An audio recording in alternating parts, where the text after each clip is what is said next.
خينين ديقران ما كشاء يا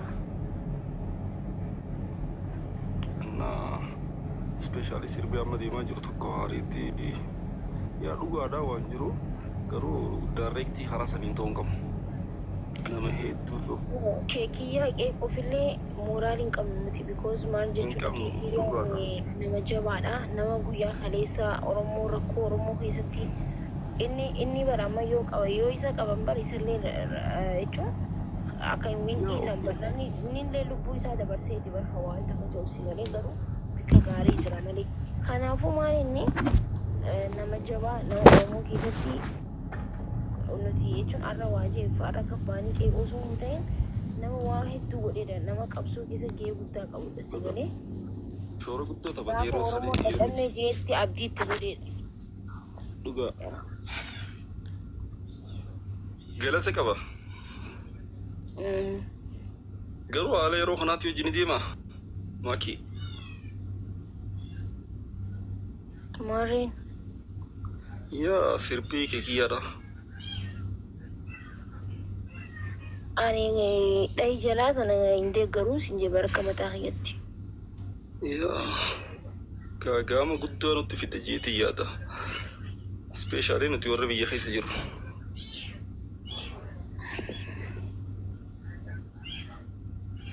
Jibbaa rorroo bagana gaan dhufte.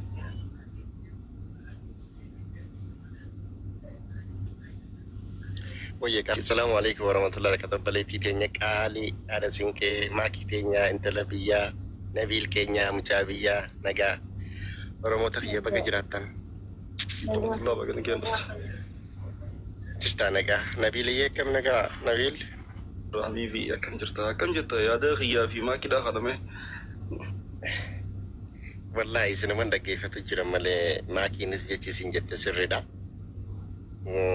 Wanta akka wanni akkasiin jette yaada sirriidha nama kaleessa Oromoodhaaf ofumara dhaabeet ilaalagaa anis bakka hin ciisu na beeytaami nabiiliyyee akkanatti jirus na beeytaami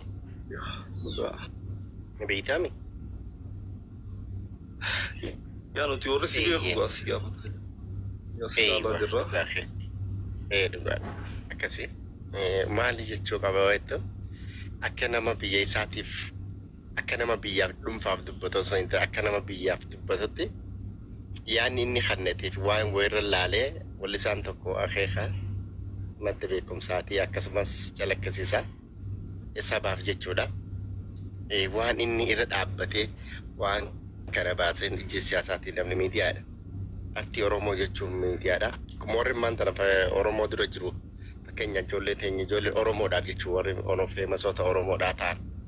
Warri hawaasa kana dura jiranii hawaasni iji isaanii ilaaltu waan hawaasa kanarraa eegamu waan isarraa eegamu tureetis akkasumas hawaasa bira dhaabbachuun deeggaruudhaan waa hedduu takkaa jira.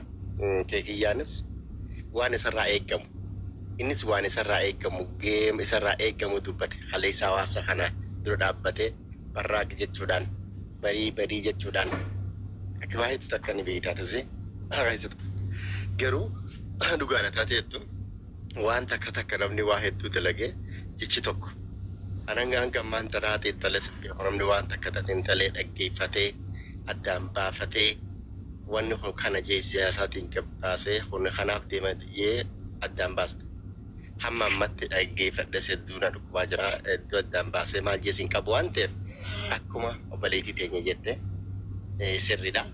Namni hawaasa isaatiif lubbuu isaa kanne hawaasa isaatiif kaleessa lubbuu kanne kannaatuma deema malee kan namaan deemu waan ta'eef kanaafuu akkuma jette atas waan takka jala gartee eeguu waan jiraate qeequu caalaa immoo fooyyeessuun waan takka walii fooyyeessuun jibbaa roorroo bakka takka irratti yoo dongore jibbaayyee waan sirriidha.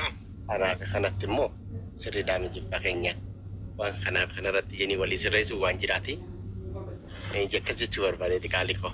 Galatoom thank you jibbaroo nabiil waan dubbattu hin qabda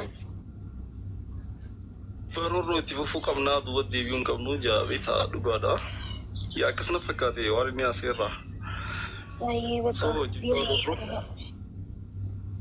abshir maakii ni dadhabde moo maal rafuutiin ta'a takka nama galchuu dheessan maaf أبشر أبشر يا جبار الرو يعني خسر ريدا Makiyye kim nagaat?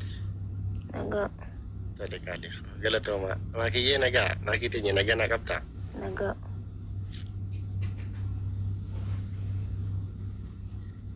Nagee fayyaa. Maashaallah asumaanu bara gaafatti sila gaala jaasenillee shona dhukkubaa ture. Baran sila gammadee cinaa dhaabbadhu. Rabbiin si cinaa dhaabbatu. Adawwii rabbi sirraa qabu. Siyaa fullaasuu fuula kee dura milkii bakka teessoo riskii. Rabbiin abbaa mana keetiitii waliin umrii dheertuu fayyaa mi'ooytuu miqqanyaa anas ta'u jibbaa roorroos ta'u obboleessa keetis ta'u obboleettii teetis ta'u miqqanyaan nama toltuuf hin qabdu hinaaftuun nama toltuuf hin qabdu hanga lubbuun jiru sagalee kanuman si jechuu barbaade si argachuun dadhabee ifii gabbate akka nama ifii gammadeeti obboleessi tokko yoo ifii fuudhee dhaluu dadhabe nabiilee fuusse akka nabiileen dhalu guutuu Oromoo dhalee akka dhalu dubbaleetiin tantee akka heerumte ilmoo dhaltu barbaada bakka gaarii barbaada ilmi namaa waa sadiif si qaqqabu barbaada yoo bakka ati geesse ga'uu dadhabe akka yoo ammoo waan ati godhetteen godhuu dadhabe si galee sadaffaan hinaaffaadha wanni biraa takka hin jiru sin jidduu sin beeku kanaaf obboleettii tiyya qaalii akka Oromtichatti akka intala biyyatti akka intala firatti akka intala adeeratti akka habuutti akka eessumatti akka adeeratti obboleettii tiyya qaalii baga geessee ji'a sadii kan inni hospitaala ture baga naa geesse adawwii tantee rabbi sirraa qabu bultii ta'e bultii gartee sa'a butaa rabbi si haa godhu mabruuf si jeetiin jira qaalii tiyya sin jee warra wajjii waliin dhabu harama waliin qabatee zamzama habbuuqatu rabbi si haa godhu sin jechuu barbaade waan takkaaf si bitaayyaa takkaaf biti gaafa rabbi wal yaadadhaa jeetutti wal yaadadhaa ilmoon biyyaa takka yoo guddate namni ni fedha namni sammuu yaaddu ni fedha waan ta'eef kanaafuu hedduu isinirraa gammade hedduun isinii gammade obboleettii tiyya qaalii leellisin jeetiin jira galatoomina ulfaadhu qaalii tiyya assalaamu alaikum warahmatullahi wabarakatuh yaada qabdan fafaalamu hanganuman si jechuu barbaade waa hundaan si cinaa jira Tole hayyee galatoomii. si duuba jirras hanga lubbuudhaan jirru miila tokkicha kanaaf Guutuu itti fufi. Hayyee. Maki kiyya akkam nagaa?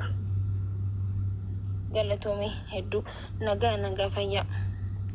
Jirra galata rabbii anillee waa baay'ee jechuu barbaadu hunda dura baga rabbii si gargaaree gaa'ela godhatte jechuu barbaada. Galatooma. Dhugaa dubbachuuf baay'ee si gammadee baay'ee nama ani ilmaan Oromoo keessa ajaa'ibsiifadhu keessa nama tokkooti. Illee ibsaallee hedduu isinii gammadeera waaqni rabbii guddaan umurii dheeraa fayyaa nagaan isinii haa kennu. Amiin. Baga gammadanii baga isinitti tolee gammadaa jiraadhaa yoomillee jechuu barbaada jiruun keessan jiru bareedduu isinii haa taatu baay'ee isin jaaladha baay'ee isin kabajaa jechuu barbaada maakii kiyya. Hayyee galatoomii. Amiin. Tolee bareecha maakii koo. Oromoo. Yaa Oromoo.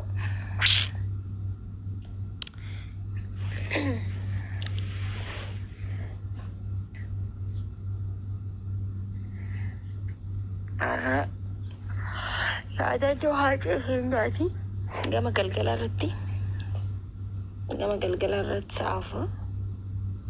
sa'a afur jechuun sa'a inni itti wareegame san irratti akkasitti yaadannoo kan goonu ta'a.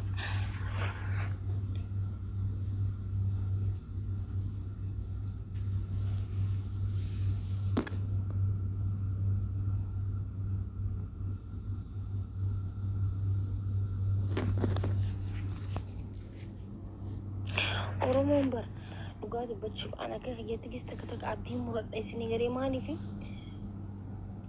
akka Oromoon hin qabannee fiinee barbu wallaahi gaafa distii mana keessaa maammasaa qabannee hunda fiinee jira nuti maalaa soitansa ulee mana keessaa fuunee fiinee maammasaa fuunee fiinee indee bilisoomuudhaaf Oromoon waan qabdeen gadi waan fuutee gadi hin bahin qabdii bar waa takka hin jiru bar Oromoon bilisoomuudhaaf dhakaan Itoophiyaa keessatti nafne bara amma biyya malee duraan hin jiru ture bara.